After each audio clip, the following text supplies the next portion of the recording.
Bom dia, senhores. Meu nome é Luiz, sou doutorando em História na Universidade do Estado do Rio de Janeiro. O tema que trouxe para a minha apresentação é Dona Brits ou Beatriz, mulher política poderosa e não rainha. Dona Beatriz ou Dona Brits, como era chamada, era membro da alta nobreza, neta de Dom João I e do Duque de Bragança, do primeiro Duque de Bragança, sobrinha de Dom Duarte e do segundo Duque de Bragança, irmã de Dona Isabel, rainha de Castela, cunhada de Afonso V e de Dom João II.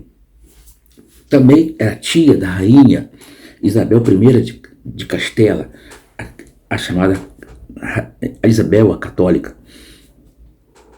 e sogra de Dom João II, mãe de Dona Leonor, rainha de Portugal, e mãe também de Isabel, e de Dom Manuel e de Dom Diogo. Comentar que a infanta Dona Beatriz era uma personagem importante na aristocracia e na complexa teia política portuguesa, desde que faleceu seu tio Dom Fernando, o segundo Duque de Bragança, é simplificar por demais a trajetória de uma mulher que soube se impor diante das limitações impostas pela sociedade de seu tempo. Foi justamente isso que nos atraiu nesta apresentação, em preparar esse tema. Um tema onde poderíamos expor um pouco, de uma forma breve e ainda que sucinta, um pouco dos dons, da capacidade, das ações no campo social, no campo político, dessa mulher poderosa, Dona Beatriz de Portugal. Dona Beatriz foi chamada por Dom João II, ainda príncipe Dom João, para, em determinado momento, efetuar as tratativas em busca da paz e botar um ponto final na guerra entre Castela e Portugal.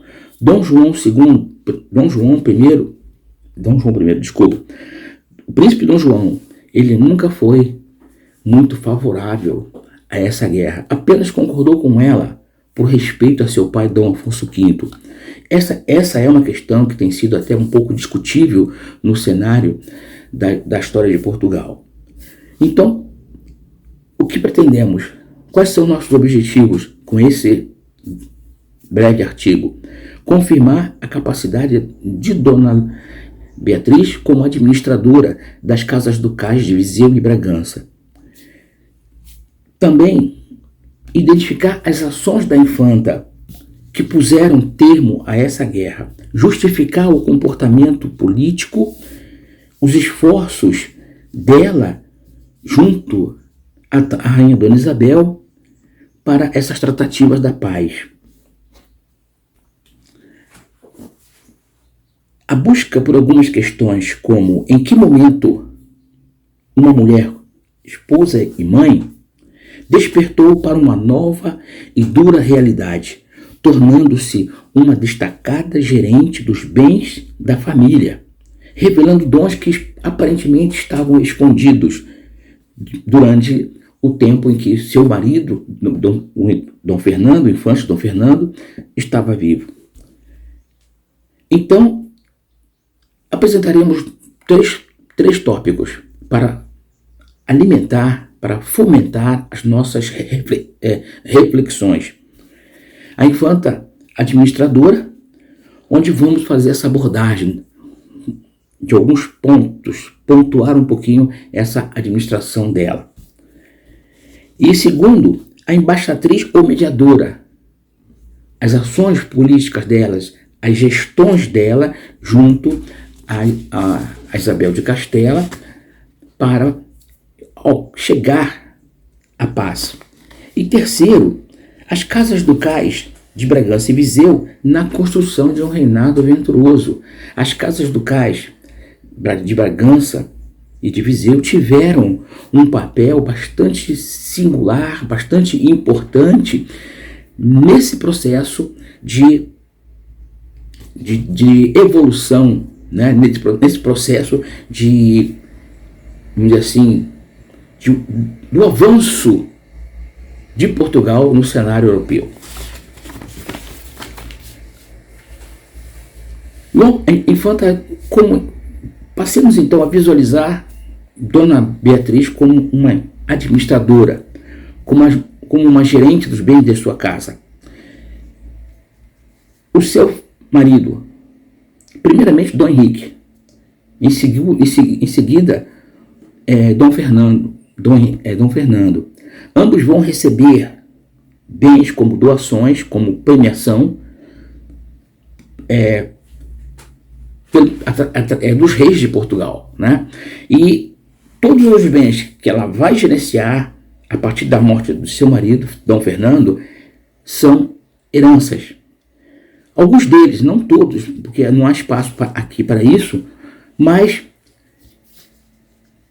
as Ilhas da Madeira, que foram concedidas a Dom Fernando, as Açorianas e Cabo Verde, o senhorio sobre as terras de Besteiros, Lafões, Catã, Covilhã, a alcaidaria da Guarda, Tavira, Marvão, os direitos reais de Santarém, a judiaria e a mouraria.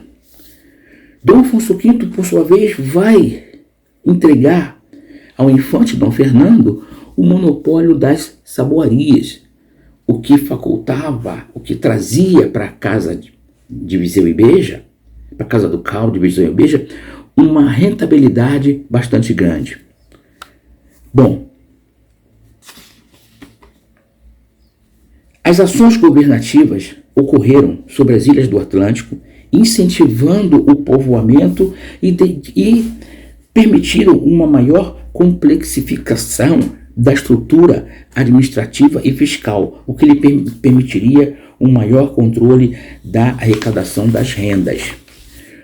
Quando ela passa a exercer a função como embaixatriz ou mediadora, o nosso segundo tópico, percebe Maria Barreto Dávila traz para nós, nos oferece informações preciosíssimas do quanto que ela aproveita o momento, ela aproveita o tempo e não só dá desenvolvimento às tratativas políticas, como também defende os seus interesses, porque aquela guerra com Castela estava atrapalhando a rentabilidade da Casa Ducal de Viseu e Beja, porque as ilhas de Madeira, as ilhas açorianas, os negócios que ela tinha na Guiné também, o comércio com a Guiné, estava sendo atropelado por piratas, por navios castelães, tá? E ela estava sendo prejudicada, então ela aproveita para negociar também, né, uma modificação nesse quadro. O príncipe Dom João percebeu que o momento político lhe era favorável e chamou então Dona Beatriz para essa tarefa. Como consequência do sucesso dela, vai ser gerado o Tratado de Alcácer Vaz Toledo, no qual Dom Afonso V e Dona Joana renunciavam ao trono castelhano. Era a condição primária, básica, fundamental para que exigida por Isabel.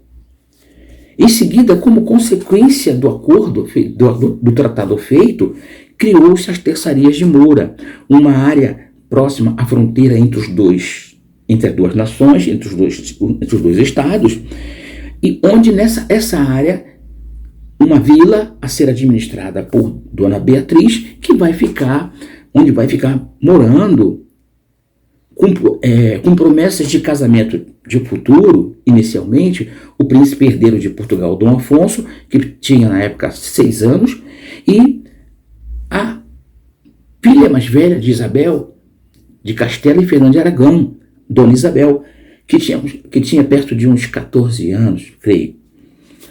Essa é a condição.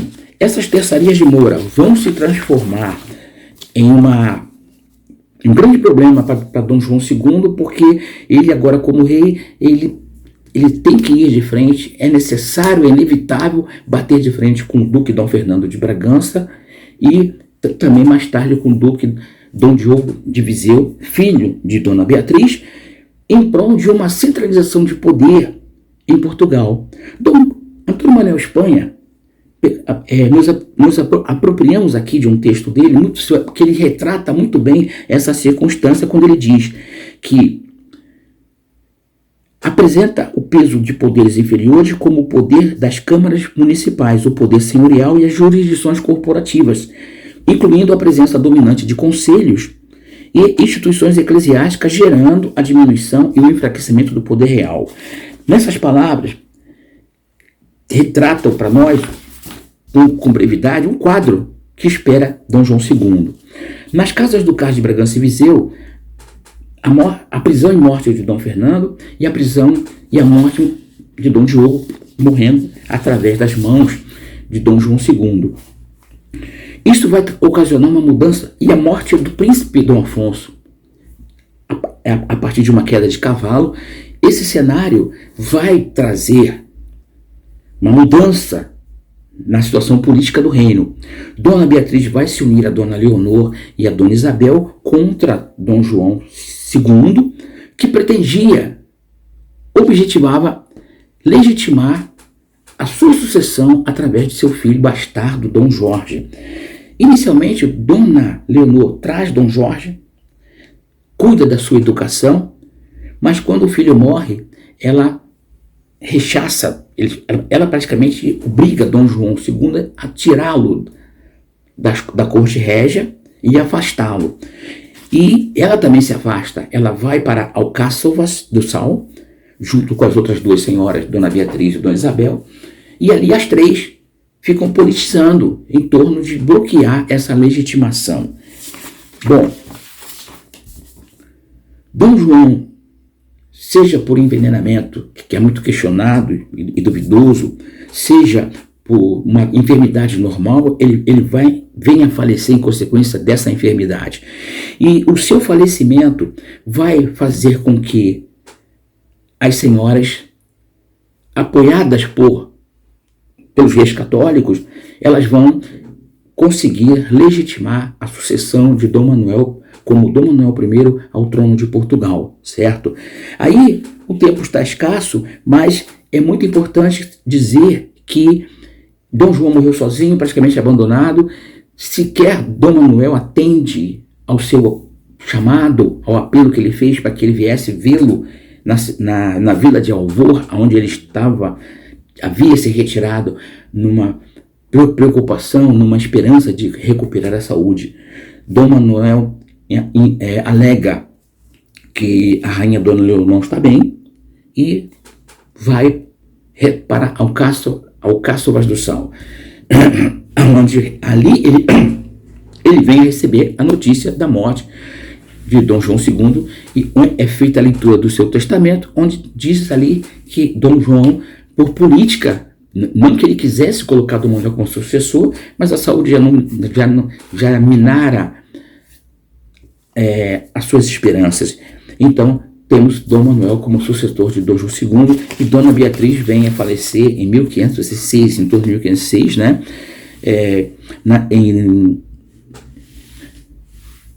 E entra para a história como, sem dúvida, ocupando um lugar que lhe era devido. É isso. Perdoe a pressa, perdoe a voz um tanto estremunhada por causa da gripe. Muito obrigado.